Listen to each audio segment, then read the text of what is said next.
రిపబ్లిక్గా అవతరించింది. అప్పుడు వారు ఒక పుస్తకం రాశారు, భారత సంస్థానం అని చెప్పి.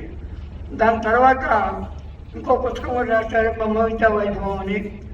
దాంట్లో ఏం చెప్పారంటే, మనకు ఈ స్వాతంత్ర్యాన్ని సంరక్షించుకోవాలంటే మామూలుగా అందరు చెప్పేవి 2 విషయాలు చెప్తారు, కానీ వారు 3 విషయాలు చెప్పారు. మొట్టమొదటి విషయం ఏంటంటే సైన్యం ఉంటే సైన్యంతో మనకు బలంగా ఉంటేనే మన దేశం రక్షణ బాగుంటుంది. అట్లాగే పోలీస్ వ్యవస్థ. అయితే స్వామివారు 2 కాకుండా 3వది కూడా చెప్పారు. ఆ 3వది ఏంటంటే వేద పరిరక్షణ, వేద విజ్ఞానం.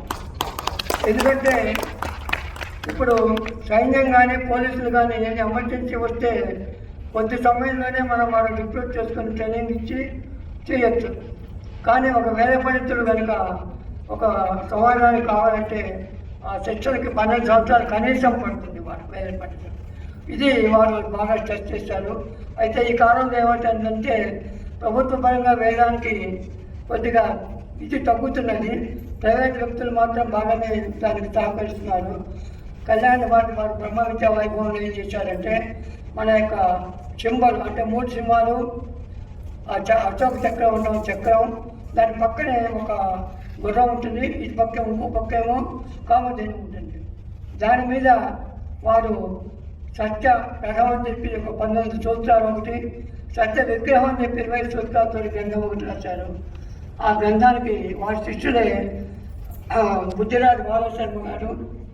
ఆయన చక్కటి వ్యాఖ్యానం అంటే స్వామివారు వేదాంత పరంగా దాన్ని విశ్లేషించారు. దానికి ఆయన సంస్కృతంలో రాశారు కాబట్టి తెలుగు వ్యాఖ్యానం బుద్ధిరాజు బాలశర్మ గారు దాన్ని రాయడం జరిగింది. సత్యకళ అనే వ్యాఖ్యానం పెట్టారు. ఆ 2 గ్రంథాలు కూడా వాళ్ళ ఇనాగ్రేషన్ ఆవిష్కరణ కాబోతున్నాయి. అట్లాగే కళ్యాణ వాటి సంప్రదాయంలో శ్రీచక్రార్చనకి చాలా ప్రాముఖ్యం ఉంది. ఆ శ్రీచక్రార్చన చేస్తున్నప్పుడు రహస్యాలు విశేషాలు నాకు తోచలు చేస్తున్నప్పుడు అవి రాశాను. అవి కూడా ఇదిగా ఉంటుంది. ఇంకొక విషయం ఏంటంటే స్వామివారి అనుమతితో స్వామివారు భువనశ్రీ పీఠాధిపతులు భువనశ్రీ పీఠాన్ని దాన్ని మళ్ళా పునర్మిస్తున్నారు. వారు చాలా వ్యయ ప్రసాద్ వారు ఏర్పడి 9 కోట్ల వ్యయంతో మొదలుపెట్టారు ఆ భువనశ్రీ పీఠం. ఆయనకు అనుమతి ఏంటంటే ఎవరైనా దానికి డొనేషన్ ఇవ్వదలుచుకుంటే దానికి ఇవ్వచ్చు. వారి యొక్క ట్రస్టీ రాఘవేంద్ర శర్మ గారు ఇక్కడే ఉన్నారు. మరొకసారి నేర్పించుంటే అక్కడే ఉన్నారు. వారికి ఇవ్వచ్చు డొనేషన్ ఇవ్వాలి కాబట్టి ఎప్పుడైనా పంపించవచ్చు వాళ్ళ పీఠానికి.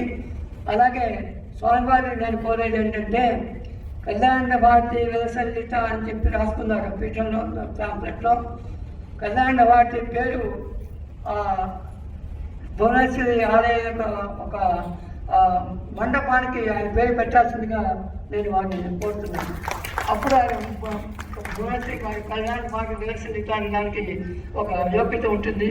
అది సభాముఖంగా వారిని నేను సభ్యంగా కోరుకుంటున్నాను. ఆయన పేరు ఏదో ఒక బిల్డింగ్ కానీ ఆ మండపానికి కానీ పెట్టవలసిందిగా కోరుతున్నాను.